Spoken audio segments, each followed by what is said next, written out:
नहमदुहु व नुसल्ली अला रसूलिहिल करीम अम्मा बाद फ़अऊज़ु बिल्लाहि मिनश शैतानिर रजीम बिस्मिल्लाहिर रहमानिर रहीम।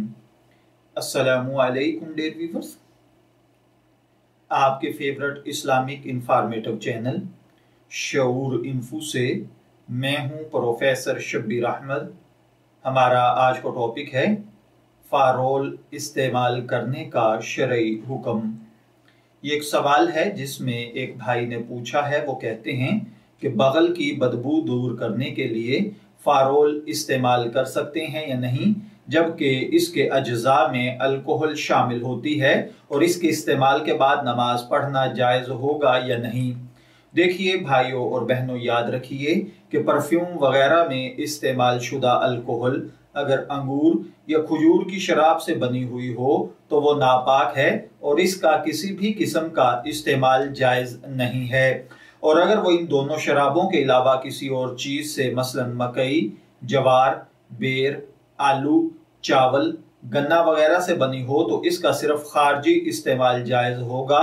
यानी अगर कपड़ों से या हाथ वगैरह पर लग जाए तो वो जगह नापाक नहीं होगी। लिहाजा इस सवाल में जो बॉडी स्प्रे में इस्तेमाल होने वाले अल्कोहल के बारे में पूछा गया है, अगर ये अंगूर या खजूर से बनाए जाने का यकीन गालिब ना हो तब तक उसका इस्तेमाल और खरीदो फरोख्त जायज़ है। इसी तरह इसके इस्तेमाल के बाद नमाज पढ़ना भी जायज़ होगा। ताहम अगर यकीन या गालिब गुमान ये हो जाए कि इसमें अंगूर या खजूर की शराब से बना अल्कोहल डाला गया है तो फिर इसका इस्तेमाल और खरीदो फरोख्त जायज़ नहीं होगी। आजकल का हमारा मुशाहिदा यही है कि अक्सर परफ्यूम और स्प्रे वगैरह में दूसरी किस्म के अल्कोहल इस्तेमाल होते हैं जो आमतौर पर केमिकल से बनाए जाते हैं। तो केमिकल से बने हुए अल्कोहल का इस्तेमाल खारजी तौर पर इस्तेमाल करना जायज़ है। मैं दुआगो हूँ कि अल्लाह ताला हमें इन बातों को समझकर इनके मुताबिक अमल करने की तौफीक अता फरमाए।